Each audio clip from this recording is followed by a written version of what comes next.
Hey, what's up, y'all? I got some important information I want to share with you guys about the title of your FashComp event.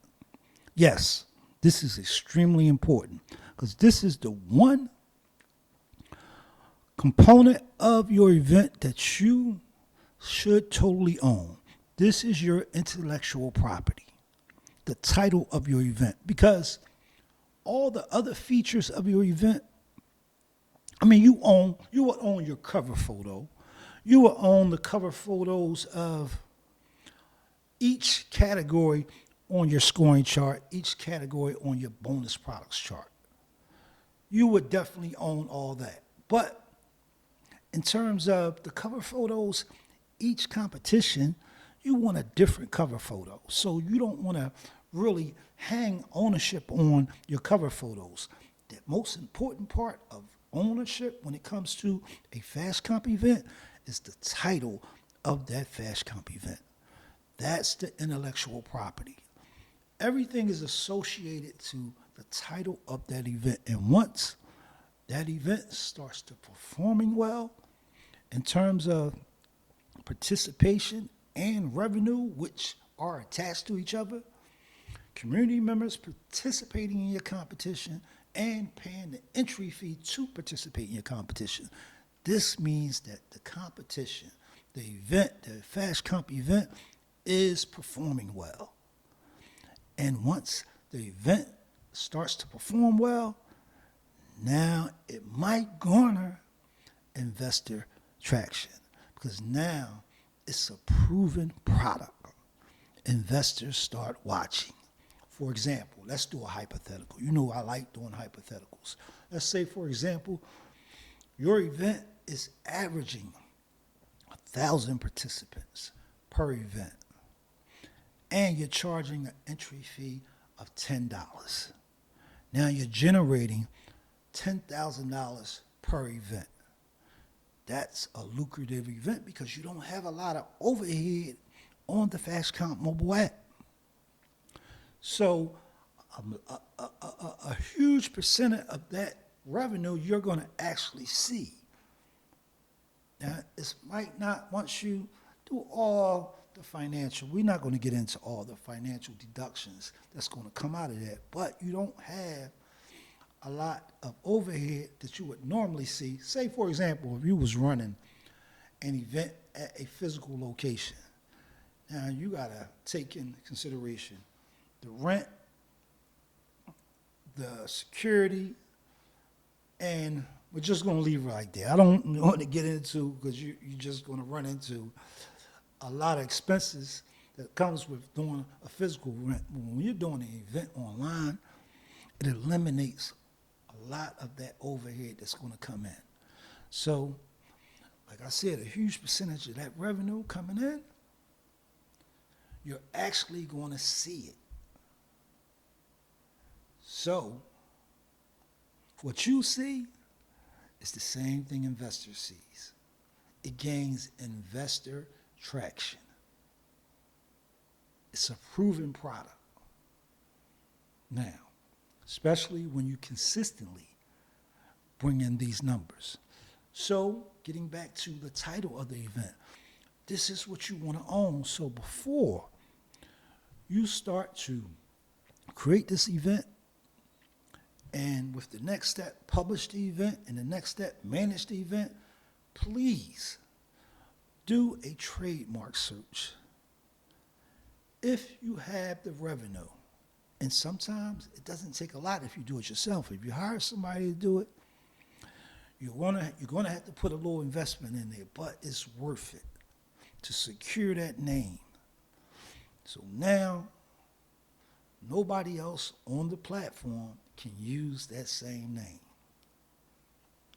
And you can start building other revenue streams associated with the name.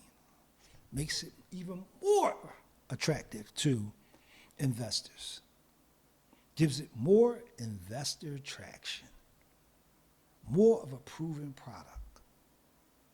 So an investor might see that you're doing 1,000 participants per competition, and they might say if they're doing 1,000 participants competition, if we come in with a marketing team, a marketing strategy that can attract maybe 5,000 participants under this brand, instead of trying to build a competition from scratch, they'll come in and buy your competition. So you want to own that competition, and you want to own the rights to every revenue stream attached to that competition under that trademark.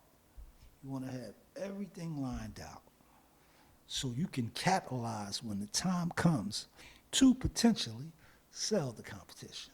All right, just wanted to share that with you guys, the importance of trademarking or doing the research before you launch your competition to make sure you own the name of the competition.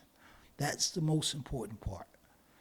Because even under that name, you're going to do different versions. It's never going to be the same version that you're going to do. That's why I always share the importance of making each competition a different version. Like the competition that I'm running right now is called Fit Mode. Each Fit Mode, F-I-T-M-O-D-E, Fit Mode, has its own version. The version I'm doing right now is the Fit Mode NFL. I can't own the NFL name, but I own Fit Mode. NFL is the theme, but it's the version 1. Now I can do a version 2, version 3, version 4. Once these versions start generating revenue and a consistent participation rate, and the consistent participation rate is attached to the revenue.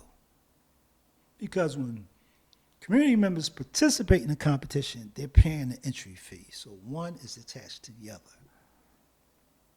And like I said, the overhead, the expenses is minimal at best. You don't have a lot of overhead with running these competitions. And with